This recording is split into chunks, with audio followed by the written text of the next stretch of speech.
We are doing a pre-inspection run-up for 100-hour. 100-hour inspections require run-ups, static full power runs, mag checks, etc. 24.9 on the main battery. E-volts is 24.4. And then main battery. So you got 24.4, minimum is 23.3. So when you check your E battery, if the volts are below 23.3, the battery needs to come out and get charged. And cap checked. 2023 gas. This should swap over to main battery. Both batteries are good. If you don't mind holding that. All right, cranking battery alternator, mags. Open throttle, open mixture. Prime for 3 seconds with a fuel pump. 1, 2, 3, got good feedback on the screen.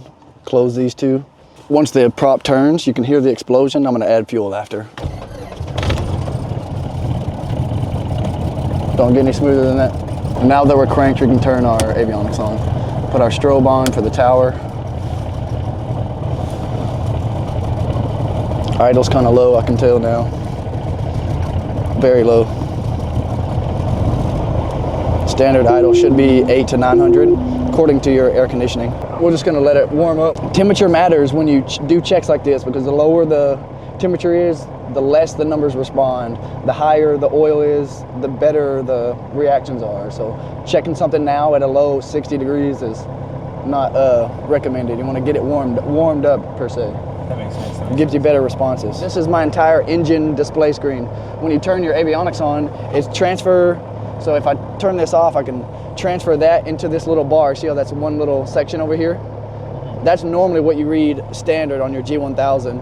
But you turn the avionics on and it fully displays everything, so I get a better understanding of the numbers. All right, I'm gonna make my call to tower here in just a second once we get a little more warmed up. I think 70 degrees is enough to get down there. Let's see what they say. Ground mic check. This is 690 Papa Mike on Sierra, requesting inactive for maintenance. 690 Papa Mike, hold short of Alpha. 0 Papa Mike, proceeding to hold short of Alpha. And that's how you talk to tower. Yes, sir. Call of Duty pays off all those years ago, you know? It is nerve-wracking at first, though, because it's a lot of pressure, a lot of money in what you're moving around. Yeah. Easily get misunderstood. Mike, taxi North run up via Alpha. That's me. North run up via Alpha, 0 Papa Mike, thank you. So he's already given me clearance. I don't have to check. I'm gonna check for safety reasons, make sure no one's flying through here. But I've already got clearance to come out on the taxiway. Anything you're doing now specifically? No, just kind of paying attention, making sure you don't feel anything rough in the legs and the wheels. I'm kind of jiggling. You feel me jiggling this back and forth.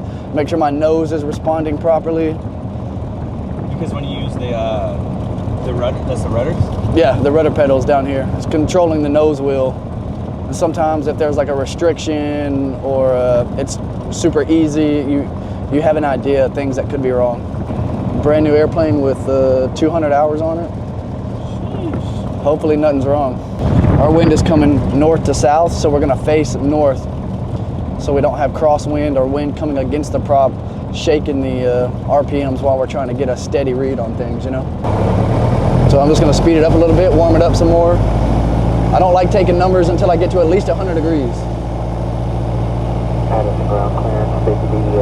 This is a designated area for full power runs because there's like ambient sound you're allowed to do in certain locations. You can't go to every taxiway in full power because of the Addison sound regulations, you know. So this is where you're allowed to be loud as you can. All right, so I'm gonna work my way slowly up to full power.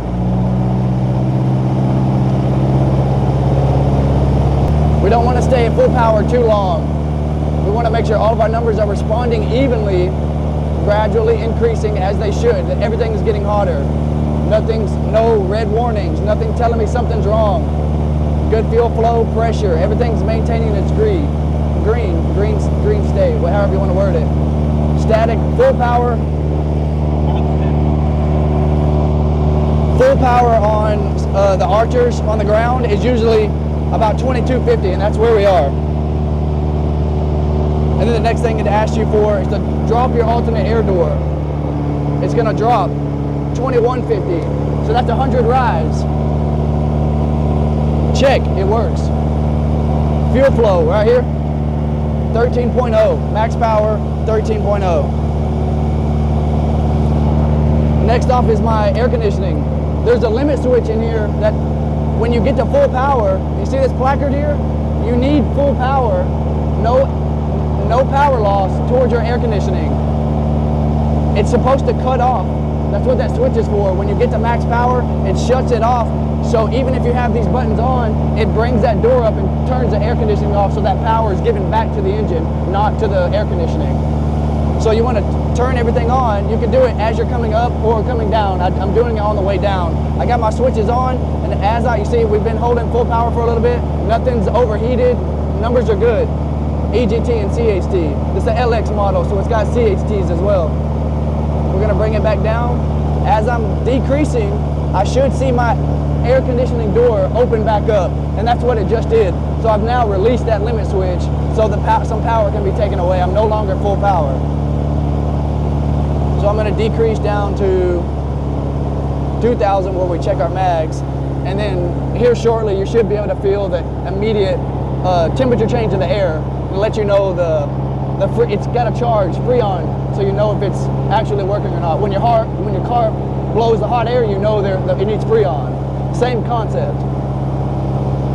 So my AC operates, yes. Does my AC cutout switch, which is that limit switch up here, does it work? Yes, because my AC door opened after I pulled off of full power. So that works as well, yes. The limit switch? Yeah, can you point at that one more time? It's underneath this panel right here, this cover. There's a little limit switch in there. Okay. And when you raise full power all the way, it'll go out. We can do it one more time. I'll show you right here. You ready? Okay. This is where it's gonna happen at. Limit switch, full power. Here we go.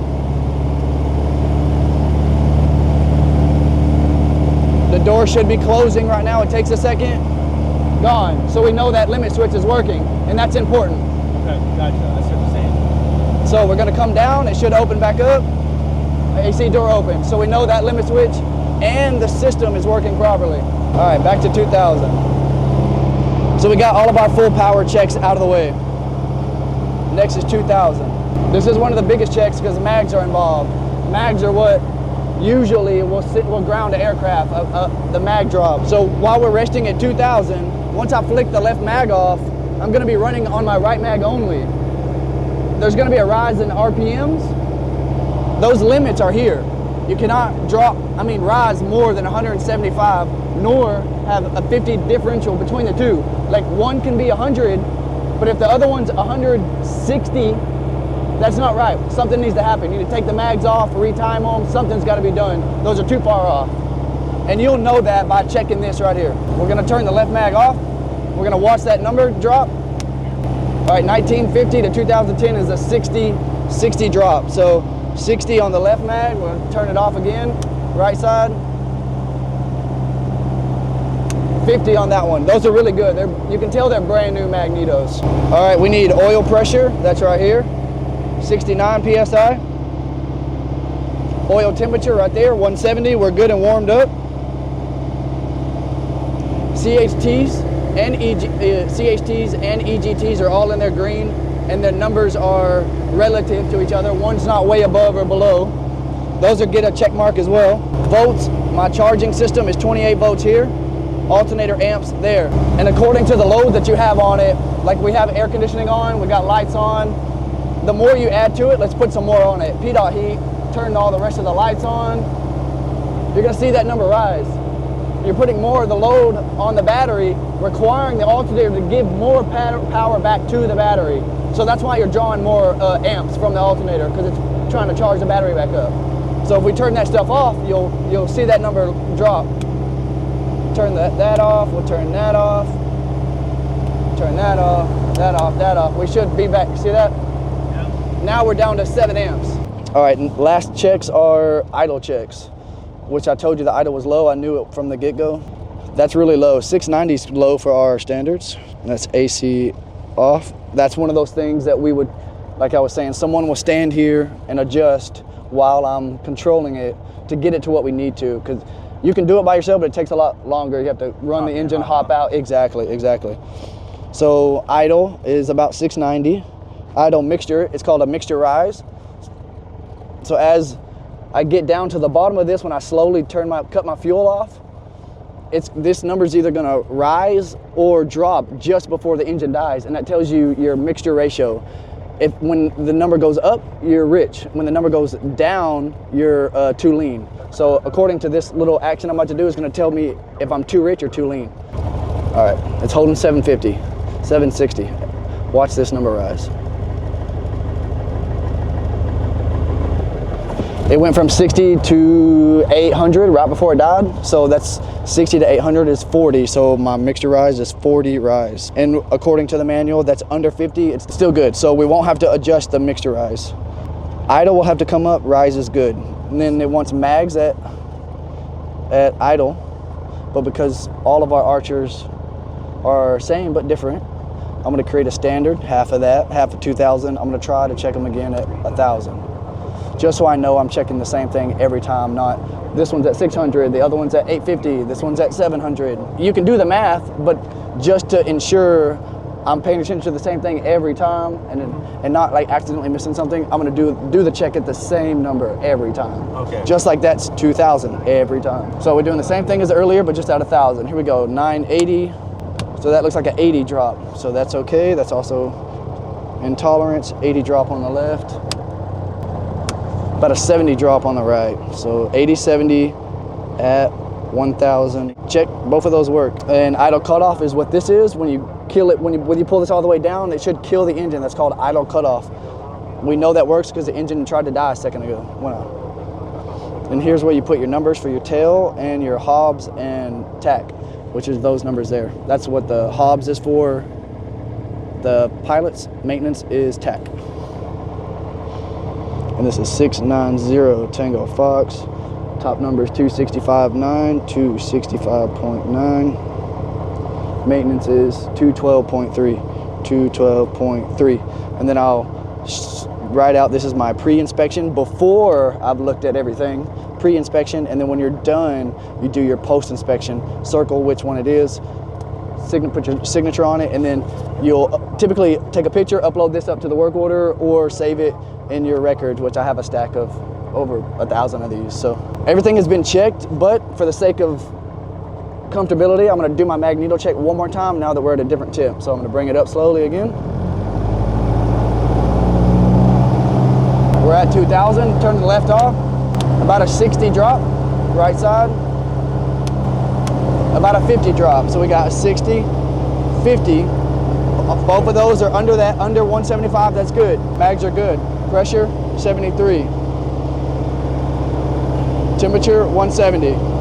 So we're maxed out at 170. It's been like 5 minutes since we checked it last. That's what the temp's gonna maintain at, because of how cold it is outside. And then of course you have your other stuff over here, your heater, your defrost. Defrost comes from out there. You can hear it when it's open because you have a direct audio to the engine. You'll hear it right away. Sometimes they'll leave it open and say, I hear a funny sound. Well, is your heater open? You know? Yeah. But all of this stuff you should check to make sure, make sure everything's working. Turn lights on overhead so they can see at night. Make sure these guys aren't broke into, the air's working. Sometimes they'll accidentally hit it too hard and break it. But for the most part, I think everything's working good. This is gonna be a good 100-hour. What about the idle? Is that like the only thing that's like... Idle is too low. That is one thing we have to change automatically. So this procedure is to get all of our numbers in accordance to what we want them to be and get it warmed up and ready for your compression checks, which determines the life of the engine and your cylinders and all that. And then you'll start taking plugs, nozzles, and start working on it and inspecting it. But this part is important. You gotta do your run-ups. Any questions, guys? When do you typically perform these? As soon as I get started. No work is done to this airplane until this is done. You're not done. You cannot complete the airplane until you've done your post final run-up. Okay, so this is done before and after any Before and procedure? after every time. Not any procedure, it's for your inspections or potential squawks. If they ground an airplane and say my mag differentials are out, that calls for a mag to come off. and a mag going back on, you've done a major alteration or replacement. You've done work, important work to the engine. And the best thing to do, the safest way to go, is to bring it out here and put it in full power mode again to make sure everything works right. You don't want to just turn it on for 10 seconds and say, oh, it worked, I'm good, because you're not putting the strain potentially on the item that you just swapped out until you bring it down here and do what they're going to be doing in the air. So it's all about just being vigilant and making sure everything works right. No cutting corners at thrust flight. All right, I'm going to make my call to tower. Would you mind holding the clipboard? I got you. Thank you, sir. Ground, this is 0 Papa Mike at the north run up, ready for Sierra. 0 Papa Mike, okay, taxi to Sierra via Alpha. Sierra via Alpha, 0 Papa Mike, thank you. So 1 Mike Yankee, you know what, I'm going to need you to turn off on Victor, a left turn on Victor, and then make a 180 and hold short of Alpha. Copy that, left on Victor, and then 180, and then hold shoulder Alpha for Mike Yankee. You want to make sure you hear everything they say. You want to know what's going on. No screw-ups on the taxiway. From 0 Papa Mike, hold short of the Millionaire ramp. 0 Papa Mike, holding short of Millionaire. That's why he was calling me. And 0 Papa Mike, you can disregard that, continue to Sierra via Alpha. Disregard, 0 Papa Mike, continue to Sierra via Alpha, thank you. And then they cancel it. You got to make sure you're vigilant out here. You don't want to screw nothing up. Or piss the tower off, that's for sure. Their job's hard enough as is. All right, guys, hopefully y'all learned something and got all the things you needed. The stuff we know and the stuff pilots know is very different, and the way we go about it is very different, you know, and if we could just like bridge that gap a little bit, like the airplanes could be almost invincible, you know? That was cool, guys. You power on left to right, power off right to left.